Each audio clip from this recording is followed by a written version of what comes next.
Pats Nation, what is going on? It's your boy Colby, also known as Patriots Global, back here with another one. You guys might be sitting to yourselves and asking, Colby, didn't you say Rob from House Call was going to be on with you today? I did. Unfortunately, Rob did have to go on over to work today, so he will not be joining us. It's going to be just your boy mixed with the live chat as always. And as always, later on, we will have the Patreon members on to share your thoughts, your reactions. So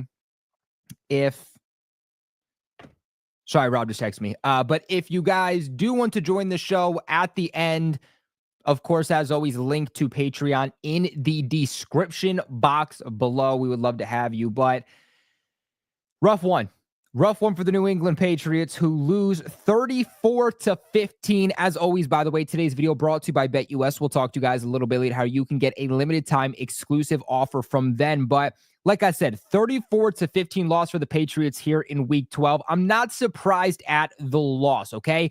I thought the New England Patriots were going to lose this game. I've thought it from the start. I've always said it. There were some people in the live chat and during the watch party saying, "Oh, well, Patriots Global, you thought they were going to win, and where are you at now?" Dolphins fans, I want to make this very clear. I never once said the New England Patriots were going to win this game, because the Miami Dolphins, as much as I hate to say it, the New England Patriots own your franchise, but you have owned the New England Patriots franchise since 2019. Since 2019, the second half of that season, the reign of terror from the Miami Dolphins has taken over one New England Patriots place and has not let go. Tua is still undefeated against the New England Patriots. I said going into this game, hey, does Tua own the New England Patriots, or does Tua own Bill Belichick? Bill Belichick's not here anymore. Can things be different? Things cannot be different. Things cannot be different. Things are still the same here in New England, unfortunately. I think the big thing about this game that kind of got away from the Patriots, that really allowed this to be what almost looked like it was going to be a 30-40-0 blowout, started with the Patriots' inability to score points, obviously. But the Patriots didn't score any type of points until the fourth quarter. They didn't score anything in the first half, or the second quarter, or the first quarter, second quarter, or third quarter. They scored all 15 points in the fourth quarter. And after the first quarter, the score was 0-0. Patriots were in it just as much as the Dolphins were. But the Patriots struggles on second, or not on second down, but the Patriots struggles in the second and third corner bit them in the butt yet again. The Patriots play fairly well in the first quarter. They play pretty well in the fourth quarter too.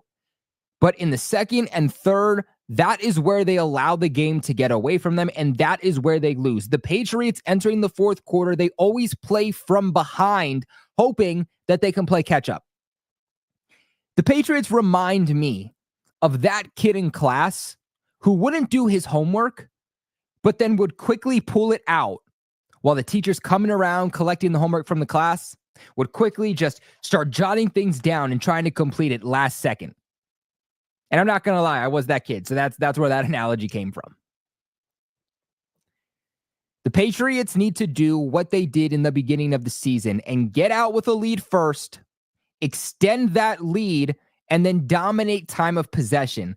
They need to stop allowing the game to get away from them and then thinking that they have an offense, or even the defense for that fact, that is able to come back from behind and somehow win the game. The fact that the Patriots in the fourth quarter actually made this game interesting was surprising. And I'm not saying that the Patriots were ever going to win the game, but what I'm saying is that the Patriots made the game interesting in the fourth quarter. They made it a 16-point game. What was about to be a blowout now just looks like a bad loss. So for all the Dolphins fans out there saying we blew out the Patriots, you didn't blow out the Patriots, okay? 15-34. It's not a blowout. You almost blew us out, but this is not considered a blowout. It's just a bad loss. And I looked down, and I was looking at, the box score and the statistics. And I was looking at a couple of different areas that the Patriots need to improve on if they are going to win any games for the rest of the season. By the way, the Patriots have like the second hardest remaining schedule in the National Football League, so I'm not expecting another win. But if they do want to win, it first starts with 1, penalties. 10 penalties in today's game. 3 penalties on the Dolphins. Also, the turnover battle. Patriots with yet again 2 turnovers on offense, both of which coming from Drake May. Drake May, the most turnover-worthy quarterback in the National Football League, averaging over 1 turnover per game, and it bites the Patriots in the butt yet again. They lose the turnover battle. They lose the penalty battle. They also lose the sack battle. They lost time of possession. They lost every single statistical category that you need to win in order to at least stay competitive in games and have a chance at winning. And this Patriots team just playing undisciplined football yet again. I mean, you have DeMontre Jacobs. He had, 2 or 3 penalties on him? Holding, false start, Vadarian Lowe at left tackle, same instance. And we'll talk about the offensive line in a little bit. But one of my biggest takeaways with the O-line is, let's talk about the offensive line now. One of my biggest things with this offensive line is we need to start accepting the fact that they need 2 tackles. Everybody trying to think, DeMontre Jacobs, he's actually not performing as bad as he did before. Maybe DeMontre Jacobs can actually be the starting right tackle for the New England Patriots moving forward. Vadarian Lowe, when he's healthy, he actually doesn't look bad. Maybe he can be the starting left tackle for the Patriots moving forward. Or maybe things were just looking better from what they looked like early on in the season. The Patriots had historically one of the worst O-lines in National Football League history. So the Patriots are starting all the way down here. And over the last few weeks, they went up here.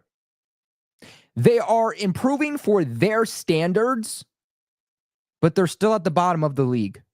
They are still not good. And we need to be conscious and we need to accept the fact that those guys are not good. Those guys are not franchise tackles. Those guys have just improved under Scott Peters and have at least been manageable. I think a big reason the O-line has looked better has been masked because of Drake May. I don't think that this offensive line is actually good. I don't think that Ben Brown is a starting center in the league. I don't think that he's your next franchise center. I don't think that DeMontre Jacobs or Vadarian Lowe are starting tackles in the league. Neither of those guys are top 230 tackles, point blank. But I think Scott Peters has made this look better than it is. I think Alex Van Pelt has found ways to make the offensive line look better than it is. And I think that Drake May is constantly extending the plays, getting the ball out fairly quick on a regular basis to where the O-line is looking better. But not because they're playing better, but because that's what it's being masked to look as. When Jacoby Brissett was under center, the Patriots were allowing roughly a 50% pressure rate. Since Drake May has come in, it's somewhere between roughly 35 to 37%. I think now we are seeing his internal clock get sped up a little bit. And Drake May, he's not able to extend the plays as well as he maybe once was. He's starting to sense that pressure. That pressure is getting to him a little bit more. And so now when he can't constantly play miracle superhero football, which he shouldn't have to do as a rookie anyway, we're starting to see the struggles of this defense a little bit more, or this offensive line a little bit more. They allow 4 sacks in this game. They allowed 4 sacks last week too? This O-line isn't good. And we're talking about Ted McMillan in the first round. We don't have that luxury. I like Ted McMillan, and I want a number 1 wide receiver, whether that's in free agency, via trade, via the draft. But I think it's finally time, after what we've seen the last few weeks, especially in this game, it's finally time to accept the reality of this O-line. And that's that throughout now 12 weeks of the season, they have been dead last in the NFL. And they are one of the worst pass blocking offensive lines in NFL history. And if this offense is going to have any type of success, it starts in the trenches. And the trenches aren't the sexiest thing, but the trenches matter. It goes quarterback as the most important position in sports, and then it goes the trenches, the offensive line and the defensive line, which ironically are the two places that the Patriots are struggling the most. And I think that's why we are seeing those struggles on offense and on defense. To me, this offseason, the Patriots really need to figure out the continuity on the O-line. They need to figure out what players they want via free agency and via the draft, and then stick with that team. Nobody should be shocked that the offensive line is as bad as it is, that it's struggling as much as it is, when we saw a different O-line combination in practice like every other day. But heading into this 2025 offseason, we don't know who is playing where or who is playing what outside of David Andrews. The only thing we know about this offensive line centered around your young quarterback, who's 22 years old, the third overall pick. The only position we know on this offensive line is center. That is worrisome. And we're out here talking about drafting wide receivers. We're out here saying the number one priority is wide receiver one. No, it's not. It's the offensive line. Everyone's saying the run game's not going because Ramondre Stevenson sucks. Ramondre Stevenson is getting stopped behind the line as soon as he gets the ball snapped because the O-line can't block for him. You're not going to get your return on investment for Antonio Gibson, Ramondre Stevenson, Drake May, any of your wide receivers until you address the offensive line. It's not flashy. I get that. But if you want flashy, you want flashes in the run game, you want flashes from your receivers, it starts with blocking. It starts with just fundamental football, and that's what the Patriots need. That is what they need to get back to. Look at Patrick Mahomes. Every single year has arguably the best offensive line in the NFL. You see why, whether it's been Isaiah Pacheco or Kareem Hunt, year in and year out, the Chiefs have one of the best O-lines in the NFL. Or they have one of the best O-lines in the NFL, which in return, it doesn't matter what running back is behind them. They find ways to succeed. Patrick Mahomes finds ways to succeed with no receivers because he's a quarterback that can excel the offense past its limitations when he has time. When he doesn't have time, like in the Super Bowl a few years ago against the Bucs, that offense did nothing. And then you see a team like the New England Patriots who can't get anything going with their receivers because they don't have enough time to get through their progressions, or Drake May doesn't have enough time to get through the progressions, and the receivers don't have enough time to actually get open. And then you're getting nothing from your running backs because they have no blocks in front of them to actually be able to do something. I finally started to come around to the idea of Ted McMillan. And depending on what they do in free agency, I'm not against it. But if we get past free agency and we get past the draft and you have Vidarian Lowe as your starting left tackle or DeMontre Jacobs as your starting right tackle, I am bringing a sign to training camp next year that says, sell the team. Maybe not that far. Maybe not sell the team, but I'm going to have a strongly worded letter written on a piece of cardboard that I'm going to be holding up for Robert Kraft to see because this is unacceptable. Stop trying to find creative ways to get past your biggest struggle and just do the simple thing and address your biggest struggle. Okay? If Scott Peters can make DeMontre Jacobs and Vidarian Lowe look this good, what can he make Will Campbell or Kelvin Banks look like? I think we have an offensive line coach that can actually develop young talent. He just needs young talent. It's going to be interesting to see what they do with the offensive line this offseason. I think you have a lot of guys in the interior, but I think they're constantly trying to move guys to where there's zero continuity. I think David Andrews is your center. I think Ben Brown can be a good backup center who can come in when you need him to be. Hopefully you can develop him a little bit. Maybe he can still be the future, but right now he's not a starting center on a regular basis. I think Cole Strange should still be your left guard. Hopefully he can develop and come in. I really like him in this system. And then you just put Michael Onwenu back at right guard, and you just allow him to build continuity at right guard and stop trying to put him all over the O-line. Solidify the interior, and then you go out, you draft Kelvin Banks, you draft Will Campbell, whichever guy you like. You can probably trade down, get more draft capital, and still get one of those guys. Then they can be your starting left tackle. Then you go over to right tackle, and maybe Caden Wallace can be that guy. If not, then maybe you go the veteran aspect, and you go out on the open market, and you get a guy.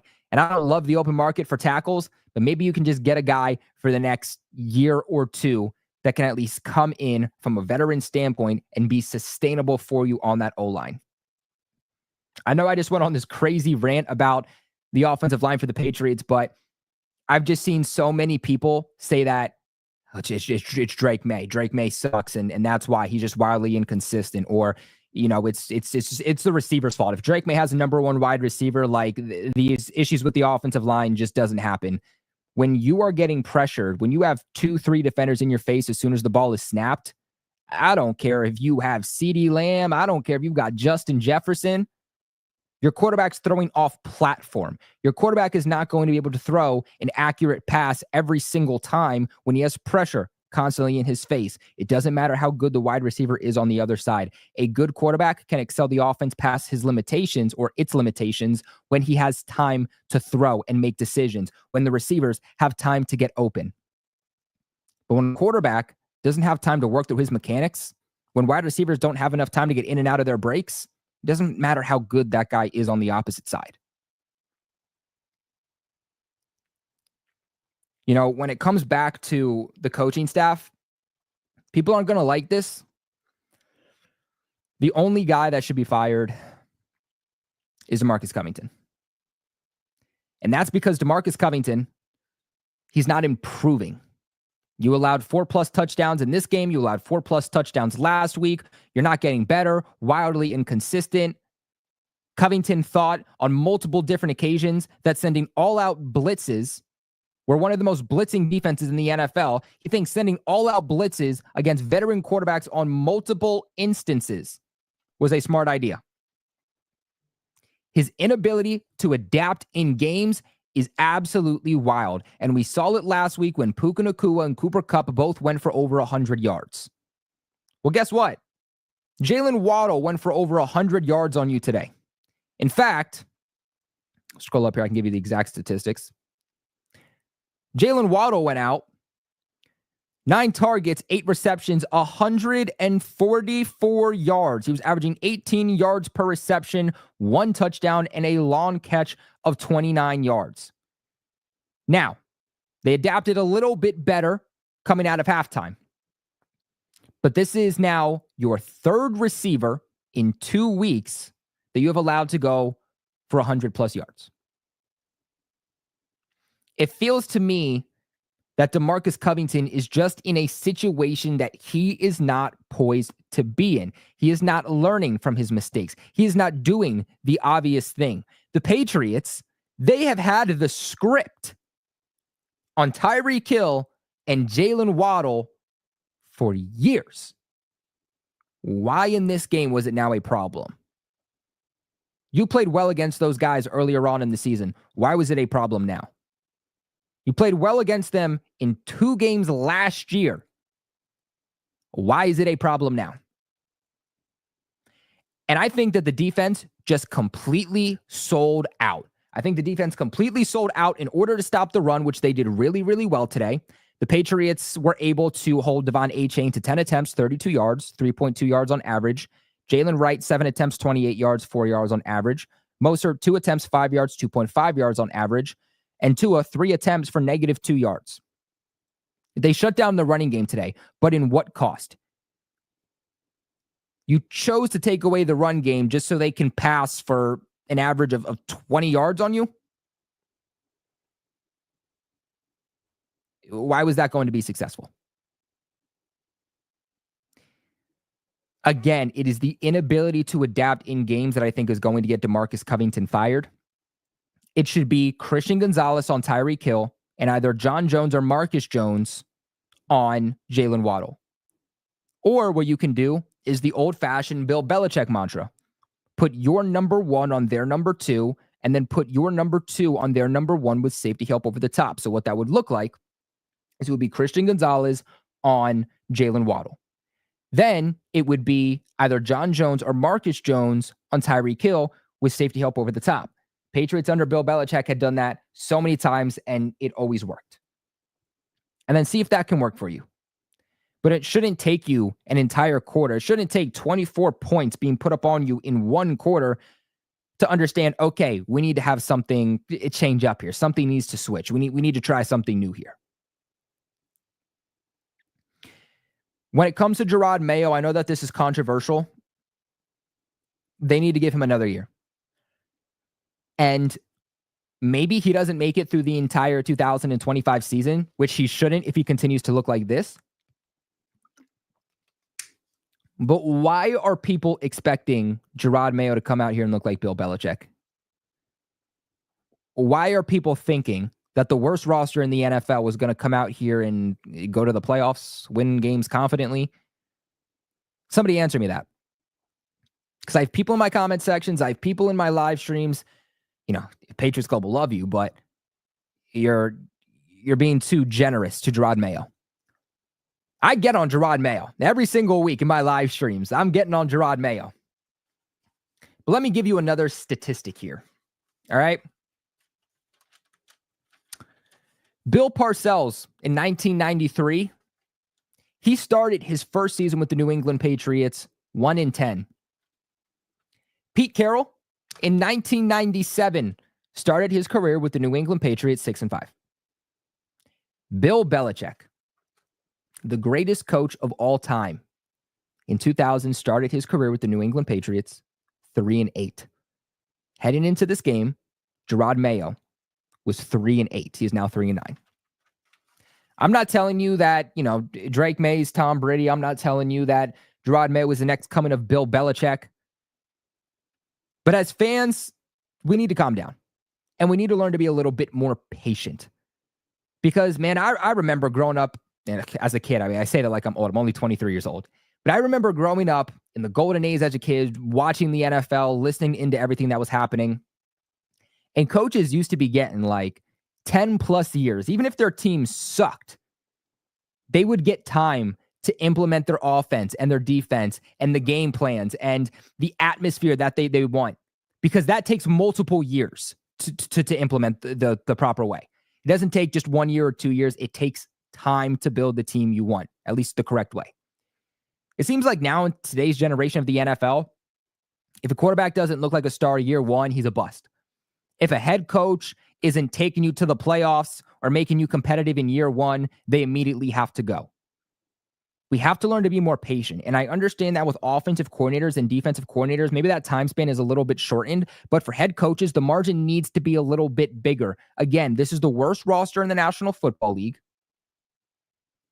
We are setting a completely new tone from what Bill Belichick was.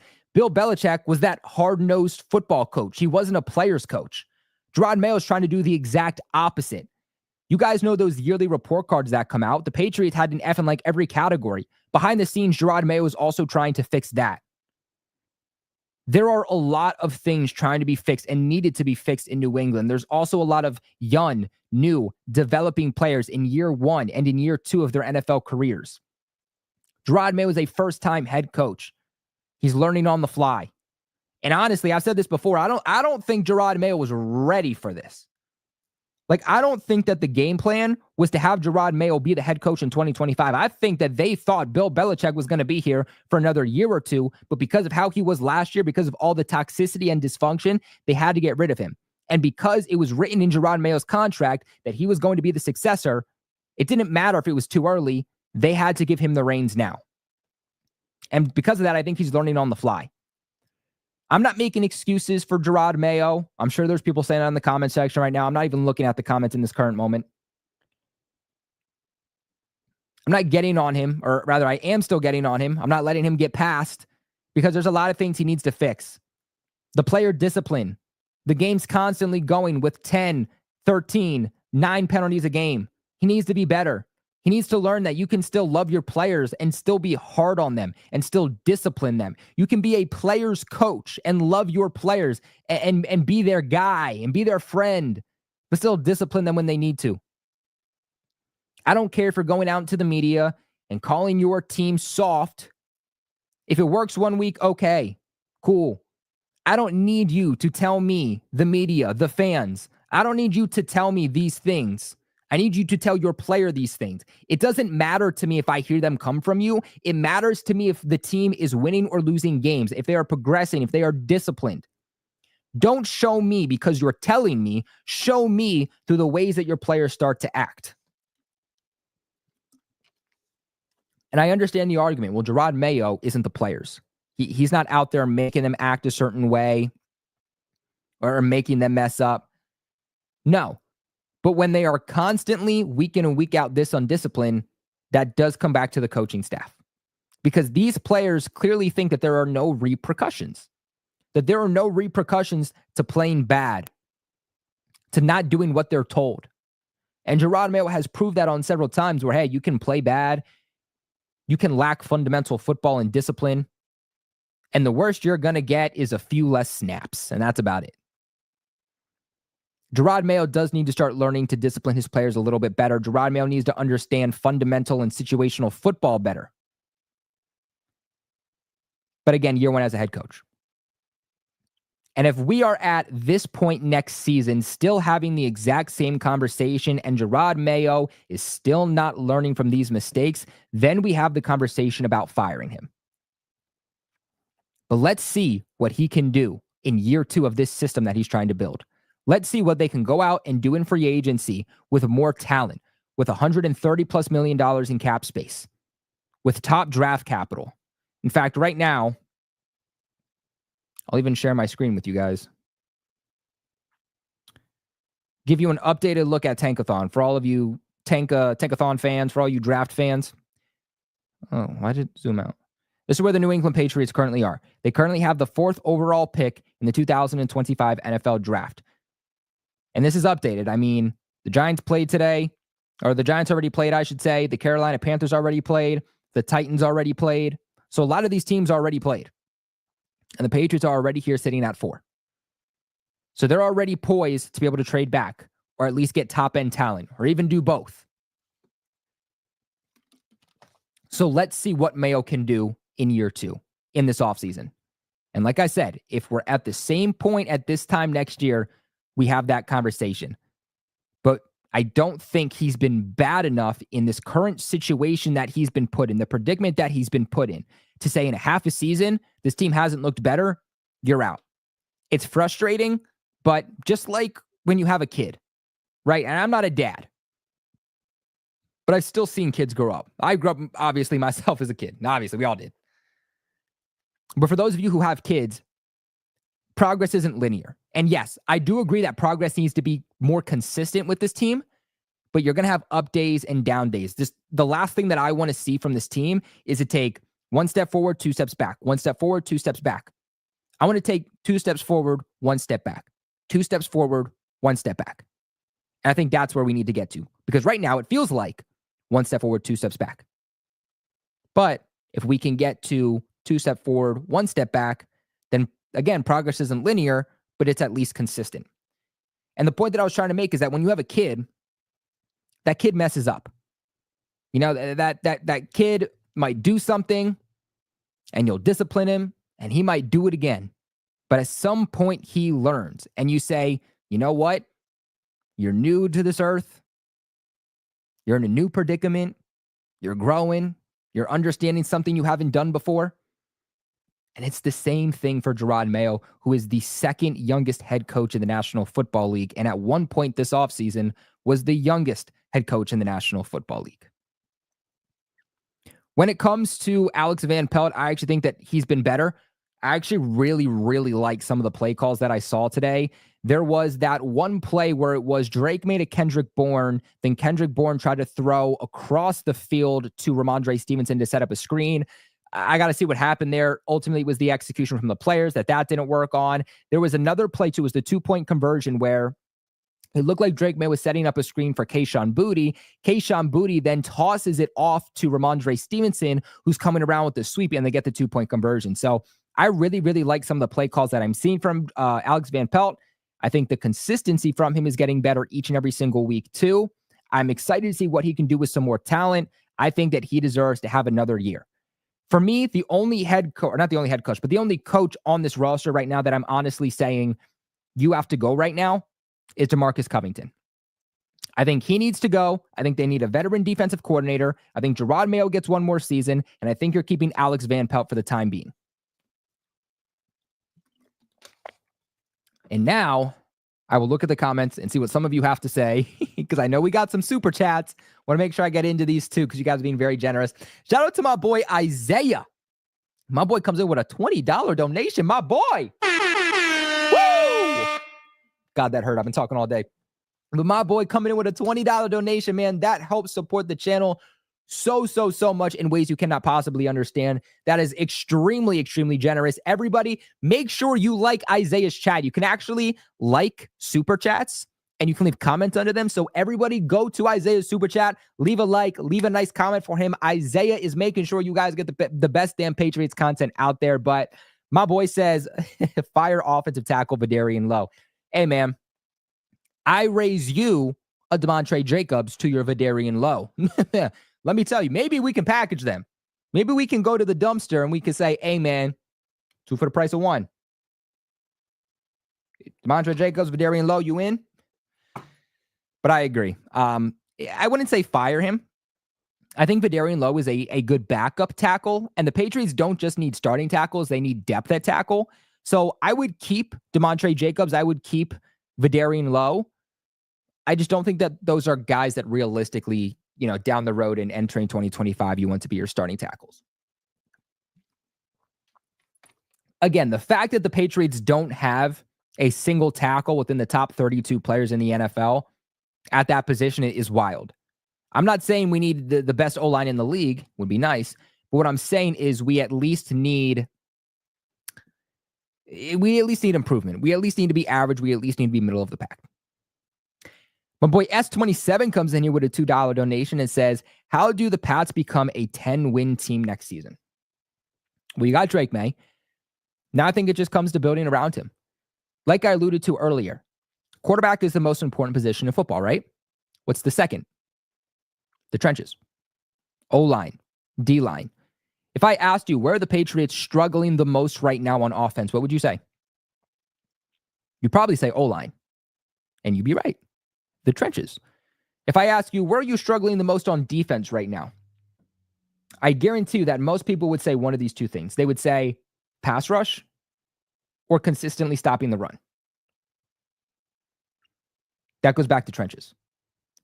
People really undervalue just how important the trenches are in football, and New England is lacking there big time. They need help at edge rusher. They need some help at depth with the interior of the defensive line. And then on O-line, they just need help everywhere.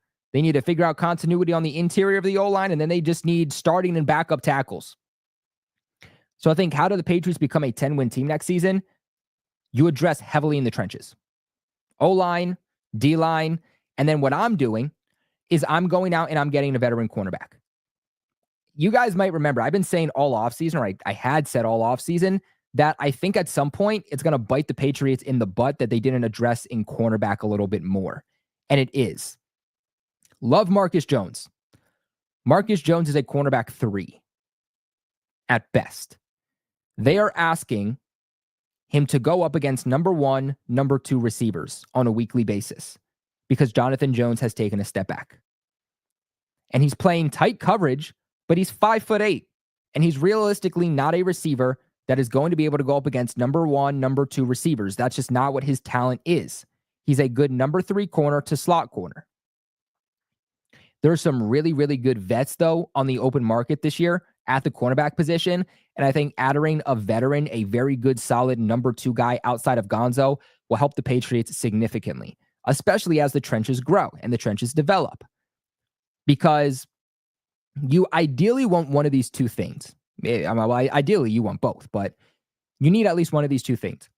You need an elite secondary that gives the defensive line more time to get to the quarterback, or you need an elite defensive line that gets to the quarterback in a split second so the coverage doesn't have to hang on as long.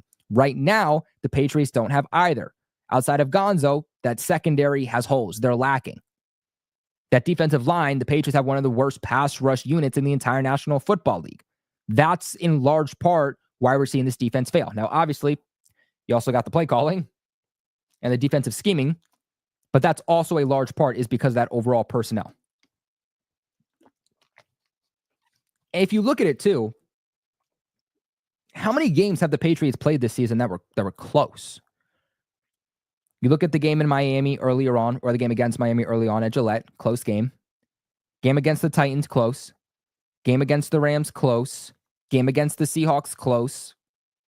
There are a lot of games that the Patriots were in and were close, and that just one call or one game-changing player can make the world of differences.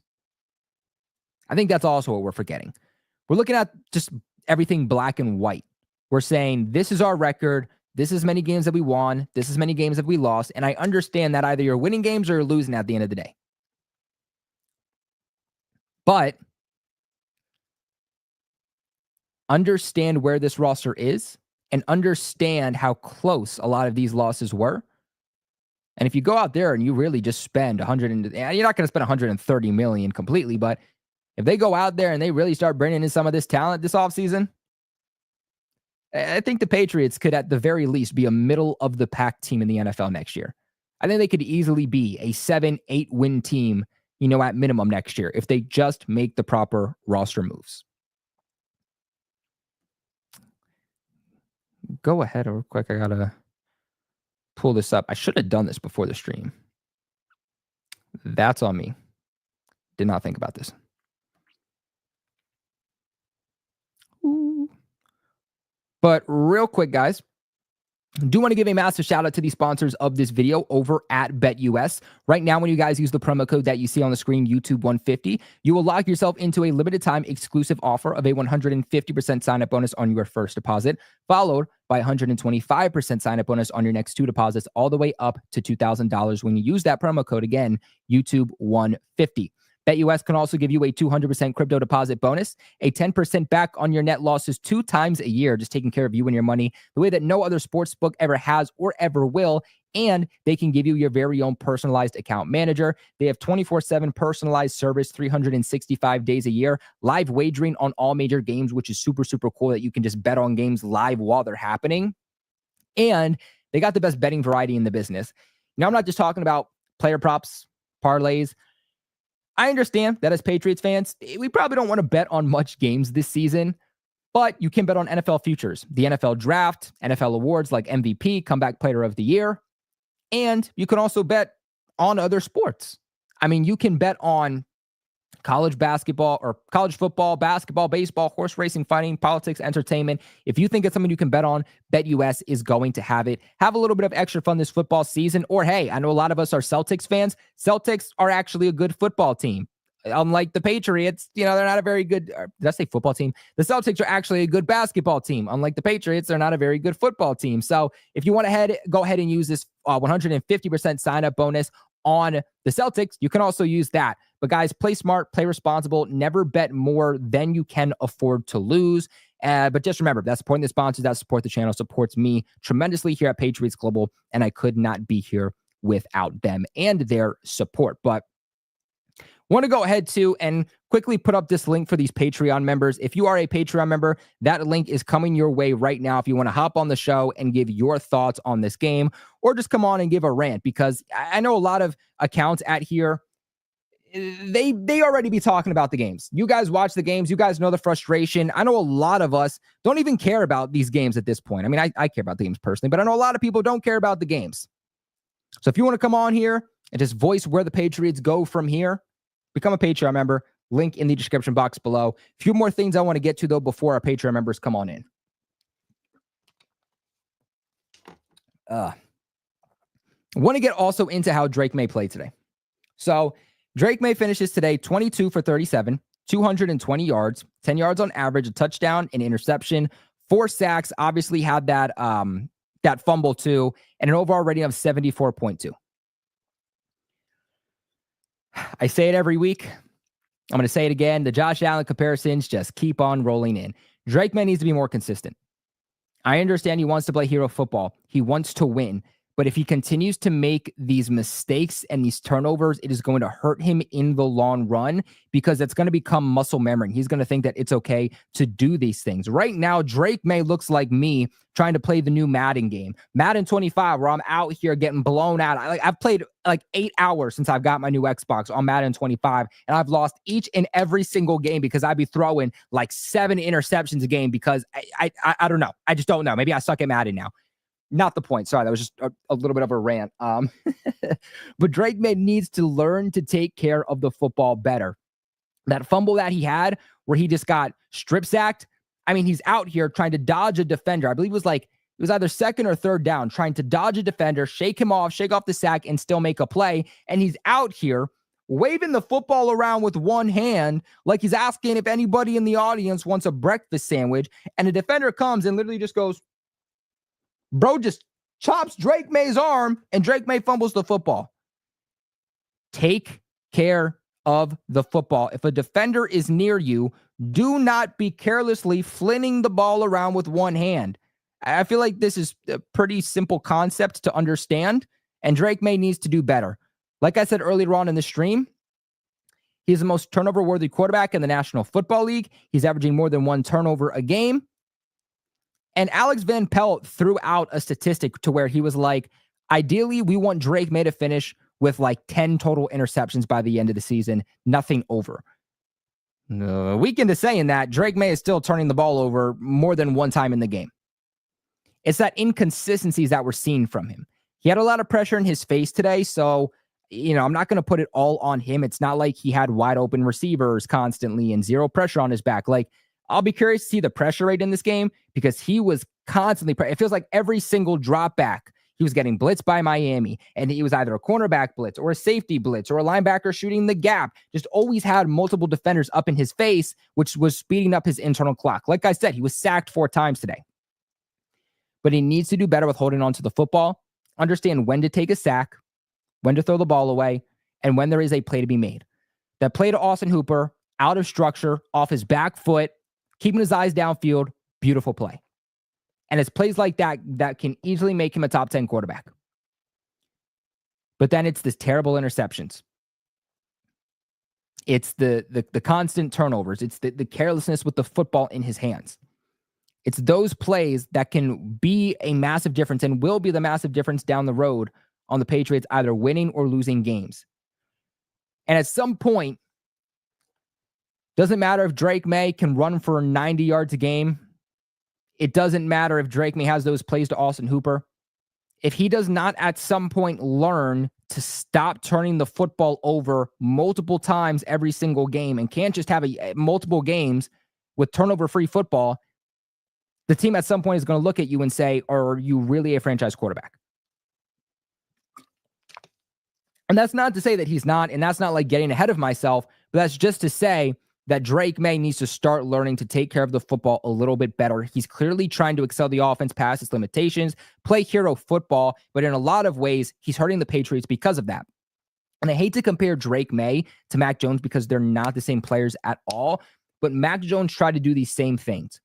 Excel the offense past its limitations, play superhero football. And because of that, he constantly turned the football over, got in his head, and ended up becoming a backup quarterback in the National Football League because he couldn't get over his own mental hurdle. From a rushing attack, I actually thought it looked pretty good today. Unfortunately, we didn't get to see a whole lot of it because, again, the Patriots in the second quarter were already outscored 24-0.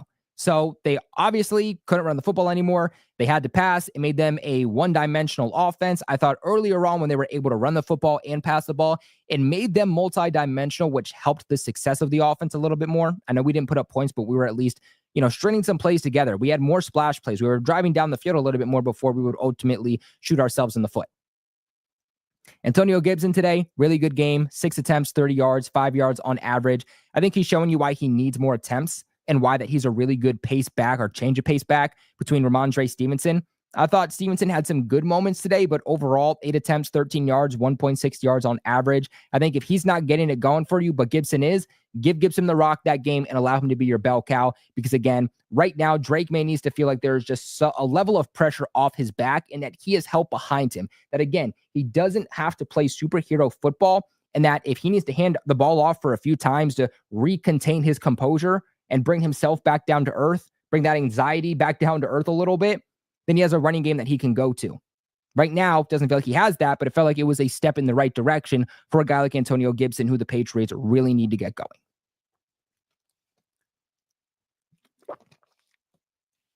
From a receiving standpoint, Demario Douglas was the Patriots' leading receiver today. He was second in targets today, too. But targeted 7 times, 5 receptions, 60 total yards, 12 yards on average. Honestly, could have went for like 90 to 100 yards if Drake May was accurately able to hit him when he was open. He got open a lot in this game. He has one of the best separation percentages out of all receivers in the NFL. Unfortunately, again, Drake May doesn't have the offensive line. He doesn't have the time to be able to set his feet, work through his mechanics, and accurately deliver a accurate ball. Because of that, we saw a lot of passes inaccurate to Demario Douglas, which prevented him from having a bigger game than in reality he should have. Austin Hooper with another good game, 4 targets, 4 receptions, 59 yards in that touchdown, continues to make a case on why the Patriots should give him an extension this offseason, and I hope that they do. You know, this 12 personnel and the 2 tight end sets between him and Hunter Henry have been way better and way more productive than I originally thought. And week in and week out, it feels like Hunter Henry or Austin Hooper are constantly making key plays, are constantly a key contributor, and are either number 1 or number 2 in receiving yards for the Patriots. And these big tight ends are clearly a security blanket early on in the process for Drake May. Hunter Henry was 3rd in the Patriots in receiving yards today. He was also the most targeted player for the Patriots today, made a lot of key conversions, 8 targets, 5 receptions, 44 total yards. And then Kendrick Bourne, 5 targets. That made him the 3rd most targeted receiver today. 3 receptions, 29 total yards. I think they need to find ways to get Kendrick Bourne a little bit more involved, because when they give him opportunities, he's out here making plays. He continues to show you why, if you put him in the offense and you find ways to get him involved, he is going to make plays. Man, I've been talking all day, y'all, so excuse me for my voice sounding a little bit raspy and talking all day. I see people saying Sauce can't tackle. Did something happen? What's the Jets score right now? Football scores. What the heck, man? Football scores. I gotta see that Jets game. What the hell? I don't know. Y'all let me know what that. Oh, wait, no. The Jets are on a bye week. What are we talking about? Sauce can't tackle. I mean, Sauce can't tackle, but y'all ain't wrong. Last thing I'm going to say about this game before we let on these Patreon members is just the fact that overall today, another very, very sloppy performance for the Patriots in terms of overall player performance, the execution offensively, defensively, and just from the coaching staff. Not having your team prepared, the penalties, the turnovers. It's the same thing each and every single week. I feel like there's not really too much to say. There's really not too much that you ultimately need to talk about, because with this team, it's the same thing week in and week out. You know, you look at that Jets game a couple weeks ago where the Patriots win. That was when Gerod Mayo, heading into that game, said the Patriots team was soft. They win that game. The following week, they lose in overtime in a close one against the Titans. Then they beat the Bears in a game that people didn't think that they were going to win. Then you get killed against the Rams. The Patriots are able to come back from behind in the 4th quarter and at least make it interesting, but they still lose. And then the same thing happens in this game. Again, it's the inconsistencies. They need to start stringing games together. They need to start getting back-to-back wins, because right now it really is any given week for the Patriots. And I really do feel like they are maybe just a few changes away from being able to start winning some games. And as wild as this might sound, it starts with defense. Because we know this offense doesn't have the talent. They don't have the O-line right now. They don't have the receivers. They don't have the overall roster to be able to put up 30-plus points a game. So the defense needs to come in, do their job, and put the offense in a position where they only need to score 14 to 25 points maximum. That is the sweet spot there for the offense. And if the defense can just stop allowing 26, 30-plus points per game, I think this Patriots team will be in it. But again, that comes down to DeMarcus Covington being able to utilize these players the correct way. Because right now we're seeing that this young team, both from a player standpoint and a coaching standpoint, is no match for veteran players and more specifically, veteran coaching. Like if the Patriots played the Kansas City Chiefs this year, I could only imagine what the result would be. Not because the Chiefs are a firepower team, but because I think Andy Reid would just scheme it up in a way that would absolutely cook Gerod Mayo and DeMarcus Covington. And that's the problem, is that when you have players that are so young, you have a coaching staff that is so young, they're going to get outcoached and they're going to get outplayed. But let's go ahead and let's let on these Patreon members without Rob here.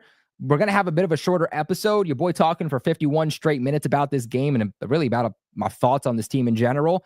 Surprised I got this far. So let's go ahead and bring on DTN. Let's see what he's got to say. What's up, my man? What's up? What's up? Man, this is so super painful. Even though this week, well, personally, if we could just let you know, I had my birthday, which is why I got this. Hey, happy birthday, man. Well, thanks. I feel old to be 20, but yeah. Going off of that game was super painful in my opinion because the offense, I knew for a fact it's going to be a huge liability. And then Vidarian Lowe and Jacobs, we knew for a fact they're going to be the biggest liability in my opinion. And then those penalties. It's like we're going back to those first few weeks in my opinion. So I just can't believe that this team, that inconsistent, this is not how you win games. And if you put that same performance against the Colts next week, DeForest Buckner, in my opinion, it's going to be the most painful thing ever, because at this point, with this level of playing, that is not how you win games. And then the defense. This secondary, they need help. Christian Gonzalez can't be doing all of the dirty work on his own, because we know for a fact that ever since the injury to Kyle Duggar, he has looked worse and worse every single week. And it's like, man, this guy needs to be benched until like next season. And he needs to prove it that he can play well next season. Otherwise, we're going to have to trade him, because the Jones brothers, yeah, we're going to need a lot of help on cornerback to support Christian Gonzalez, because in my opinion, the cornerbacks, especially John Jones, now at the age of 30, he has looked worse and worse in my opinion. And don't get me started with like how well Jonnu Smith played against us, because this is like a revenge tour for him. What did Jonnu Smith do for us when he played for the Patriots? He got like that one touchdown back in like 2021 against the Buccaneers, but after that he didn't have like the same production that he had compared to what he did in Tennessee during his first few years. And now look what he's doing in Miami. So it has to be an offensive system thing, because if you were to compare what Miami's doing with their offense to what the Patriots are doing on offense, it's disgusting, from my opinion. And yeah, going back to DC. Yeah, we know for a fact that DC has looked a lot worse ever since he got elevated as defensive coordinator. And in my opinion, he should be let go. I don't know what is taking them so long. I think they're going to have to fire him by the end of the season and get someone who has more experience of defensive play calling and situational football. Because I agree, Kobe, there was no situation football. Hell, there's not even complementary football. These players are so incompetent, in my opinion. Like, what have they been practicing all week after that heartbreaker loss against the Rams? They showed nothing, in my opinion. Hell, even if we have that same performance against the Colts, it would be like in a low scoring game, only except the Colts didn't play well against Detroit, and they did well against the Jets because it's the Jets. But going back to Elliott Wolf, I know that there are comments that are angry that Elliott Wolf needs to go. He's not living up to his father's legacy, and the fact that he's trying to go the Packer way, yeah, so far it's been failing because his goal was to try to make the team a lot young, but we both agree that there needs to be some veteran leadership. There needs to be some like maturity, and in my opinion, the fact that you're going young, none of the coaching staff, in my opinion, none of the players are held accountable. Hell, they're not even doing a good job of like dealing with situations. And then Gerod Mayo with those two challenge flags. The first one I thought it was a horrible challenge flag by him. I don't know what that was like a catch in my opinion, the first challenge flag. And then the second challenge flag, it was definitely reversed, so that was a good play. But Elliott Wolf, man, if he doesn't do a good job in the next draft, in my opinion, he needs to go, because the first draft, he should have taken care of that left tackle position after the departure of Trent Brown, because Trent Brown was a huge liability. He could care less of what he's doing on the field. So, yeah, we need to draft a left tackle. And I see a couple comments saying that we needed like an O-line and Ted McMillan since we need needs at wide receiver and left tackle, and then obviously we need needs at cornerback, because wait, is John Jones hitting free agency next week? Because I don't know what his contract. So John Jones is I think he's like 32, so he's about to hit free agency. Honestly, I think there's a real world in which the Patriots do bring him back, but clearly not as their cornerback 2. He's not their cornerback 2 right now. He's playing a lot more safety.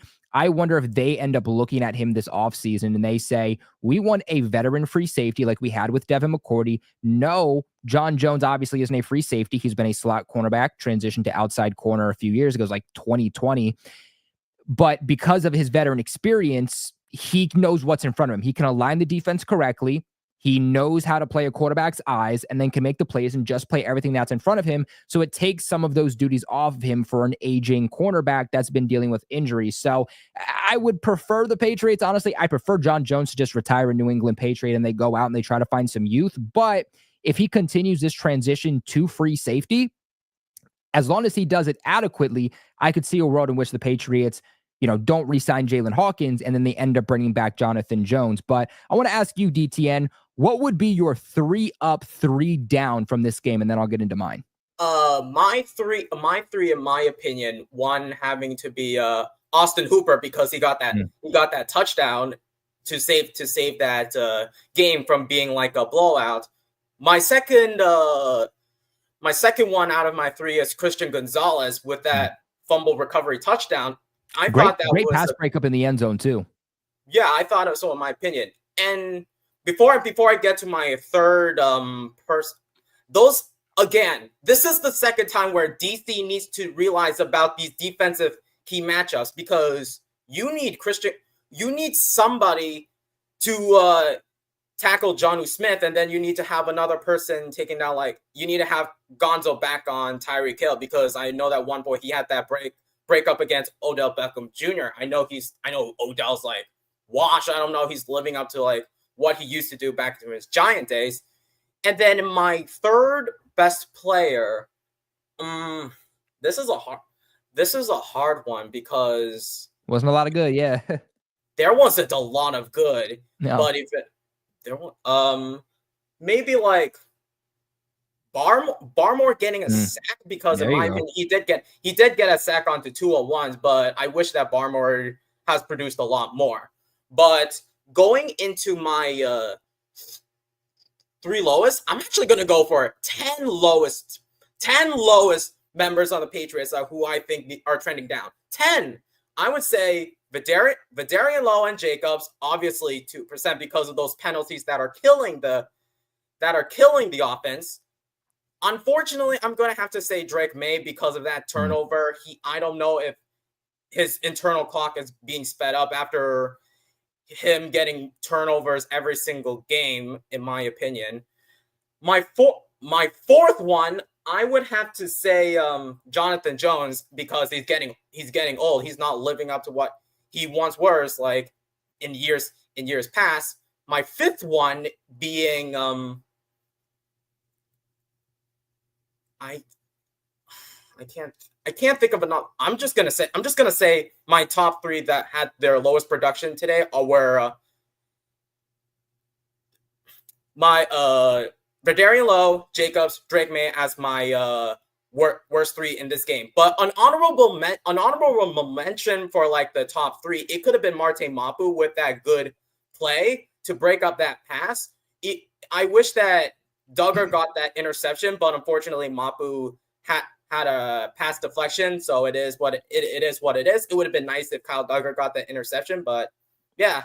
Those are my top three. All right. Hey, guys, let us know what you think about DTN's up and downs. But, hey, brother, that's going to end it for today here with DTN. DTN, we appreciate you for coming on, buddy. And we won't have a show Monday or Wednesday for the AFC East. So I'm not sure if we're having Patreon members on tomorrow or not.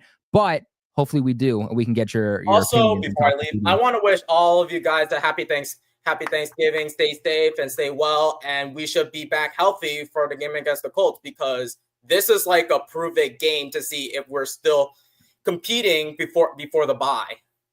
Yes, sir. Shout out to DTN, everybody. But, hey, look, before we end this off, I'm going to give my 3 up and 3 down. Y'all let me know what you think about this. I'm thinking about adding this either to the beginning of the post-game streams or maybe the end. Let me know what you guys think about it. You know, me and Rob from here on out will go over our top 3 up and our top 3 down from the game. Today, for my top 3 up, what I'm going to go with Christian Barmore. I think Barmore had a good game. He's getting a little bit more acclimated. He gets a sack in his second game as a Patriot since coming back from blood clots. Bro didn't play at all. This season. This is his second game back, coming from a serious, not mental, but a serious health problem that could have ended his entire football career. And he's already coming back and making plays.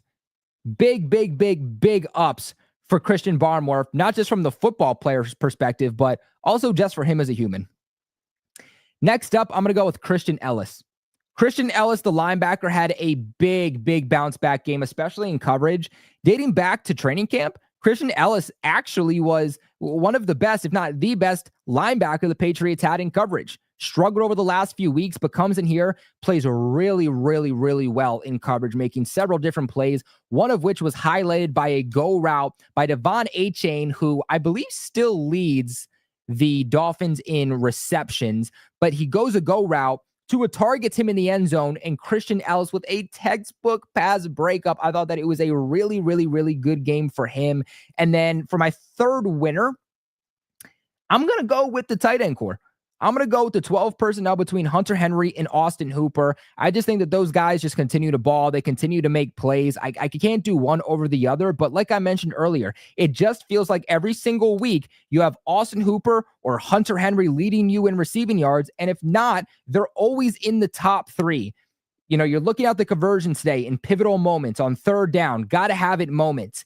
And it was either Austin Hooper or Hunter Henry coming up with those big plays. So definitely got to be my top 3 up. My 3 down. This is tough, man. There's a lot of down. So picking 3 is difficult. I'm going to go with number 1, DeMarcus Covington. You could say coaching in general, and I would understand. But I'm going to go with DeMarcus Covington specifically. Really rough game. Really rough back-to-back weeks for him, in large part why the Patriots are losing these games. Like I mentioned, the offense has to be better. But this is a bad offense, the bad O-line, not good receiving core. We knew this heading into the season. They are not poised. They are not set up to compete with offenses that are putting up 20, 30 plus points in a game. DeMarcus Covington has to be better with also putting the offense in a position to succeed, as wild as that might sound. Number 2 is Duggar. Duggar had a terrible game. I cannot wait to see the coverage statistics, because he had to give up 1 or 2 touchdowns and at least 100 yards. Rough game for him. You know, Marcus Jones was almost a loser for me, but Kyle Duggar, man, I was about to start tweeting out that you need to bench this guy. He's clearly not back from that ankle injury. He's playing slow. He's a tick behind. I'm not sure if it's physically still bothering him, or if now he hasn't played football in so long that he's a mental tick behind. But Kyle Duggar is a liability to this team. I don't think that it is ironic that the secondary has taken a step back since you've had Kyle Duggar come back the last 2 weeks and be a bigger piece to your defense. Put him on IR, end his season, figure it out in the offseason, figure out where you go moving forward, because right now Kyle Duggar is an absolute liability in coverage. And I don't know how this is possible after you gave Kyle Duggar a big contract extension this offseason, but somehow the Patriots secondary is better with Marte Mapu and Jalen Hawkins, with Jonathan Jones mixed in at safety, than it is with Mapu, Hawkins, and Kyle Duggar. So for me, Kyle Duggar is definitely my second down. He has been extremely disappointing this season. Honestly, he's been extremely disappointing the last 2 years. I really feel like Kyle Duggar, he has not played good football since 2022, where he balled out. And the fact that that guy was upset with the contract extension the Patriots gave him, he wanted more money. You want more money, buddy? Play up to those expectations. And right now, he's not doing for it. My last loser here, it's going to be the tackles. It's going to be Demontre Jacobs. It's going to be Vidarian Lowe. I understand what they were trying to do. I understand the constant false starts from these tackles. These edge rushers for Miami, they're not power to speed. They are speed to power. What that means is that they get off the line very fast and they try to win because of their burst and because of that speed with getting off the line. And that's how they use their leverage, as where there's some defensive linemen that their leverage is their hand placement. It is their strength. That's not what it is here in Miami, especially led by the rookie Chop Robinson. So a lot of times what these tackles will do is they'll try to get off the line just a second sooner to make up for the speed of the edge rushers.